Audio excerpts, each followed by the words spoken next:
Good morning, good afternoon, good evening, how much could depending on your location. Please join in the struggle to liberate our people from the contraption. Like and share videos. Nuro luayo, na nuro luayo. Nuro luayo, na nuro luayo.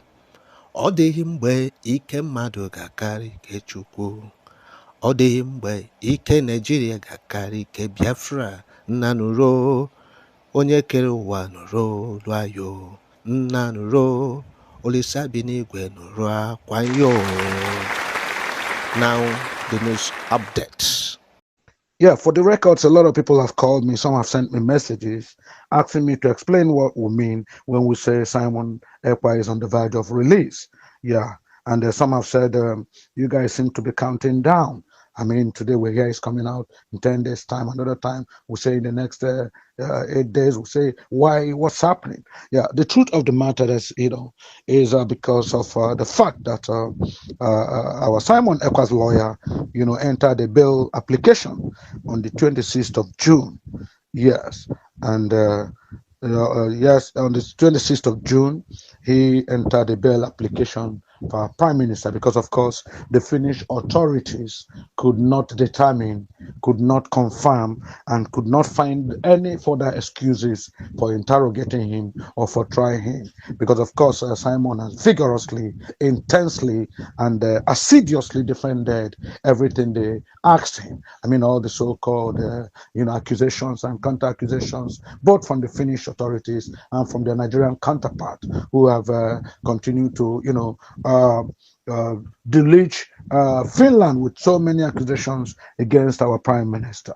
If they didn't say he was the one causing mayhem in the southeast, they say he's the one who declares stay at home. They say he's the one who makes the southeast ungovernable. They say he's the one who is the prime minister of the redeclared United States of Biafra. They said he was the one who empowered the ESN to foment trouble, Eastern Security Network, to foment trouble in the southeast. They say he's the one who, keeps threatening the government. He's the one who's doing all the so-called videos and audios threatening the supremacy and the oneness of Nigeria, the unity of Nigeria. He's the one who's preaching secession. He's a friend of Nnamdi Kanu. He's the one who is this, who is the one who is doing that. And of course, all this catalog of accusations that they continue to pour on our honorable prime minister, the Finnish authorities, no matter all the bribes, no matter all the motivations, no matter all the coded promises to Alexander Stubb and his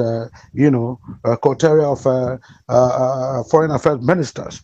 Despite all the promises from the Jagaban, from Emiloko himself, despite all the promises of Finland coming to tap into the untapped mineral resources in Nigeria, despite all the oil blocks promised, they could not find anything to hold. There was no basis for actual condemnation of our Prime Minister Simon Ekpa. And of course, they now discovered that, look, how do we cannot continue to keep this man? Every other time they bring up an issue, you are this, you are that, they say you did that, they say you did that. Simon had vigorously, fearlessly, and with no fear of equivocation told them, I am not in any way terrorist. What I represent is a people of peaceful, who are fighting through peaceful means, of course, to achieve their aim. We are talking of a referendum that, was instituted during Nigeria's 1914 amalgamation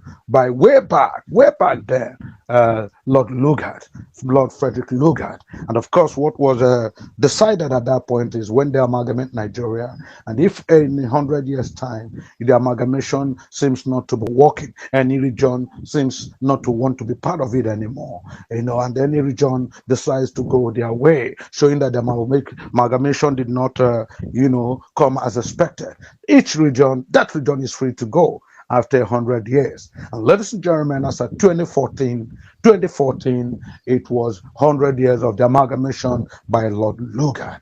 Yes, and we all can see that, of course, the center cannot hold, and that Nigeria has fallen apart, not because of clueless governance that have, been the bane of Nigeria, but because of the antipathy, the hatred, the pathological hatred which have been centered, directed at the Biafrans, the Southeast in particular. And so people said, no, this amalgamation of 1914 has not worked. And equally, when we consider the incidents following the 1966 coup of late Major Chukwuma Kaduna Nzogo, where the Igbos were accused of being, the progenitors of that coup, and therefore that the coup was an Igbo agenda.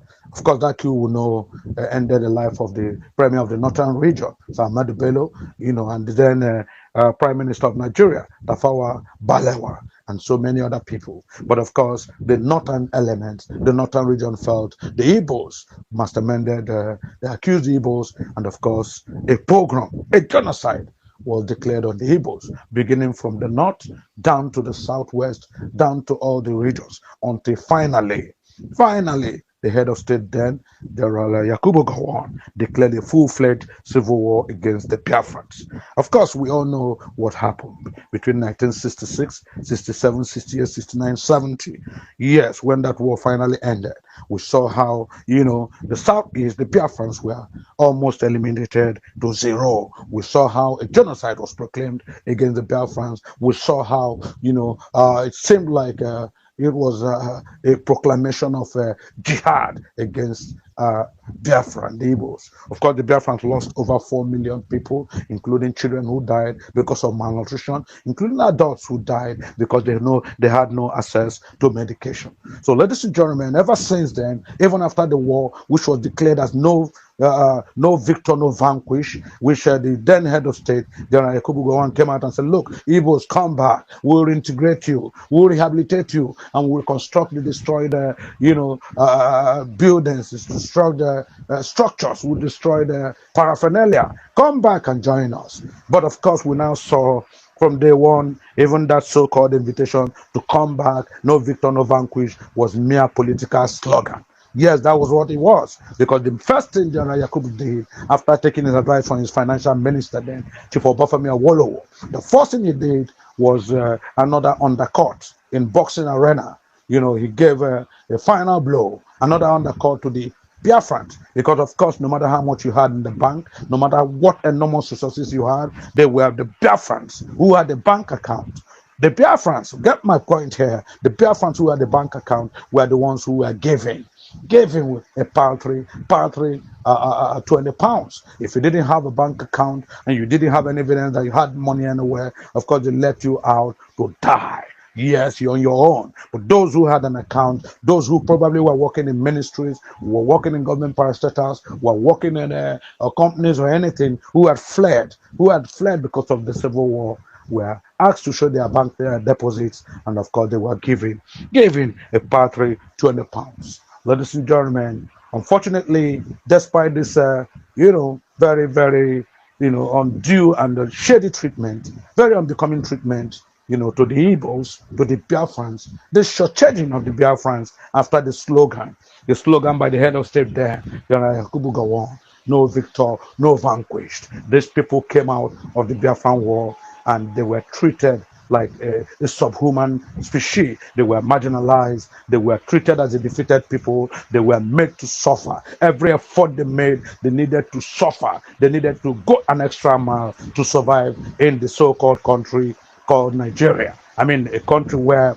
they represent a very important aspect, a very important foundations of the amalgamation of Nigeria. A country they fought vigorously, especially people from the Biafra, extraction, who fought vigorously, to achieve independence. We were now made, the Biafrans were now made to play a second fiddle. Of course, this is what Mazen Nnamdi Kanu was talking about. This is what Simon Ekpa told them. He said, look, I didn't come hoping to kill anybody. I never said anybody should be shot. I never said burn any police station. I never said make any part of Nigeria ungovernable. What I only said was that I brought to, the full glare of the public. I brought to the full glare of the world the inequalities my people suffer, the subjugation of my people, making them feel like a second fiddle. I wanted to make the world realize that the Igbo, the Biafrans are formidable people who deserve, a right, to live and let live.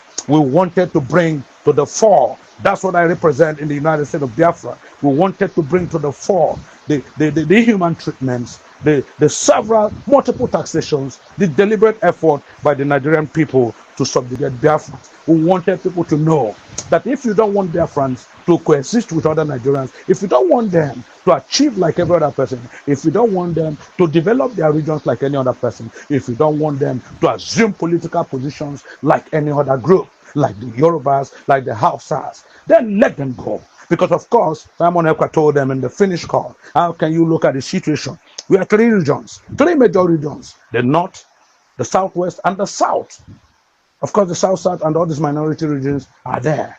The three major regions. One region, the north, has been producing leadership.